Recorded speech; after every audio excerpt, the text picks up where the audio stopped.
Have you ever felt nervous every time your phone buzzes with a banking notification? Not because you spent too much, not because you made a mistake, but because you're worried that one unexpected expense could completely ruin your month. Maybe your bike needs repairs. Maybe your child needs something for school. Maybe a household appliance suddenly stops working. And suddenly, a normal day becomes a financial emergency. If you've ever felt like you're only one surprise expense away from stress, you're not alone. The truth is that millions of people live this way. They work hard, pay their bills, and try their best to manage their money. But because they don't have a financial safety buffer, every unexpected expense feels like a crisis. Today, I'm going to show you a simple plan to build your first $500 emergency fund in the next 60 days. And before you think, I barely have money left at the end of the month, stay with me. Because this plan isn't about making huge sacrifices. It's about making small changes that create real financial protection. Let's begin. The first thing you need to understand is that an emergency fund isn't something you build after becoming wealthy. It's something you build before life becomes difficult. Most people believe they need extra money before they can start saving. But waiting for the perfect time usually means never starting. Life doesn't wait until you're ready. Problems don't check your bank balance before showing up. That's why even a small emergency fund can completely change your financial situation. Imagine two people. Both face a sudden $200 expense. The first person has no savings. They panic. They borrow money. They delay other bills. They spend weeks worrying about how to recover. The second person has an emergency fund. They pay the expense. The problem is solved. Their stress stays low. The difference isn't income. The difference is preparation. That's the power of having a financial safety buffer. Now let's talk about the goal. Many financial experts recommend saving several months of expenses, and that's a great long-term target. But for now, we're focusing on something much smaller and much more achievable. Your goal is $500. Why $500?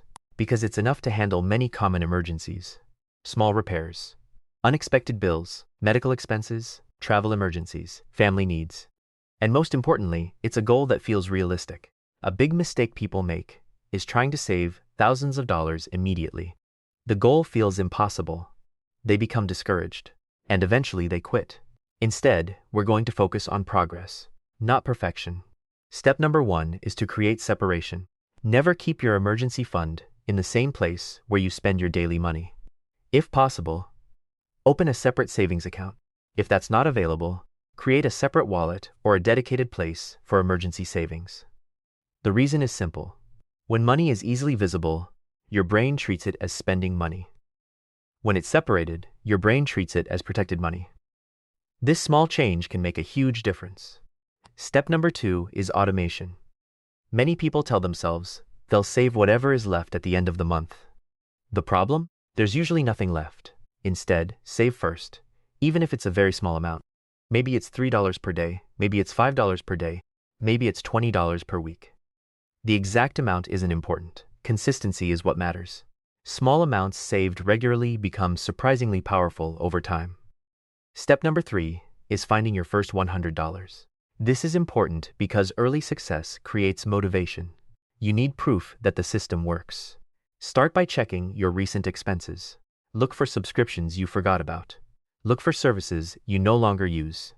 Look for purchases that don't add real value to your life. Cancel just one unnecessary expense. Next, sell something you no longer need. Most homes contain items that haven't been used in months or even years. Old electronics, unused clothing, unused tools, books, accessories. Anything sitting around collecting dust can become emergency fund money. Remember, the goal isn't to impress anyone. The goal is to protect your future self. Now let's move to the biggest money leak for many people. Impulse spending. These are purchases that seem small in the moment. A snack here, a drink there, a random online purchase, a convenience item you didn't really need. Individually, they don't seem important. But together they can quietly consume hundreds of dollars. Here's a simple rule. For the next 60 days, wait 48 hours before making any non-essential purchase. That's it. Just wait. You'll be surprised how many things feel unnecessary after 2 days. This simple pause gives your brain time to think instead of reacting emotionally. Now let's talk about increasing income, because there is a limit to how much you can cut. Sometimes earning a little more is easier than cutting more expenses. Could you work a few extra hours? Could you help someone with a task? Could you offer a skill you already have? Could you sell a service in your local area? The goal isn't to build a business empire. The goal is simply to accelerate your emergency fund. Even an extra $25 or $50 each week can make a huge difference. And here's something important. When you finally reach your first $500, don't stop. Keep going. Because the real benefit isn't the money itself. The real benefit is confidence. You stop feeling helpless. You stop worrying about every small problem. You stop living in constant fear of unexpected expenses. You begin making decisions from a position of strength instead of panic. That's what financial security really looks like. Not fancy cars, not expensive watches, not showing off online. Just knowing that when life throws a surprise your way, you can handle it.